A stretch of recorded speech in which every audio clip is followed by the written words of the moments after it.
اور عاشورے کے اعتبار سے یعنی اس کی اہمیت آپ اس سے اندازہ لگائے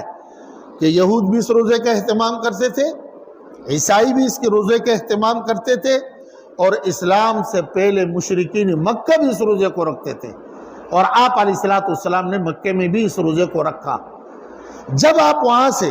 مدینہ طیبہ تشریف لائے تو آپ نے دیکھا کہ وہاں لوگ اس روزے کا اہتمام فرما رہے ہیں۔ آپ نے دریافت فرمایا کہ اس روزے کو تم کیوں رکھتے ہو؟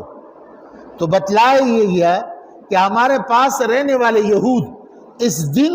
روزہ رکھتے ہیں،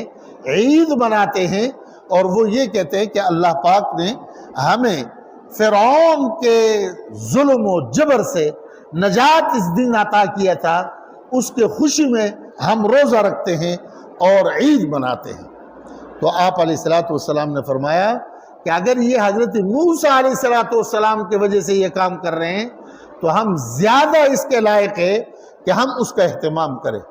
اور پھر فرمایا کہ اس روزے کو یوم عاشورے کے روزے کا اہتمام کرو، اور فرمایا اس کے ساتھ ایک روزہ اور ملاؤ تاکہ یہود سے تمہاری مخالفت آ جائے اور عمل بھی ہو، دونوں کام ہو۔ اس لیے اس روزے کے بارے میں حضرت ابو ہریرہ رضی اللہ تعالیٰ عنہ کے روایت اور اس کے ساتھ اور دیگر صحابہ کے روایت وہ یہ آتے ہیں کہ اس روزے کا اہتمام کیا جائے۔ آپ علیہ السلام نے اس روزے کا اہتمام فرمایا، اور جب رمضان المبارک کے روزے فرض ہو گئے آپ نے صحابہ سے فرمایا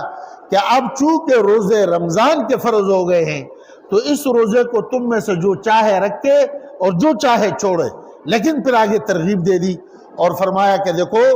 اس روزے کے رکھنے پر تمہیں اللہ پاک ایک سال تمہارے ایک سال کے گناہ اللہ اس کی وجہ سے معاف فرما دے گی۔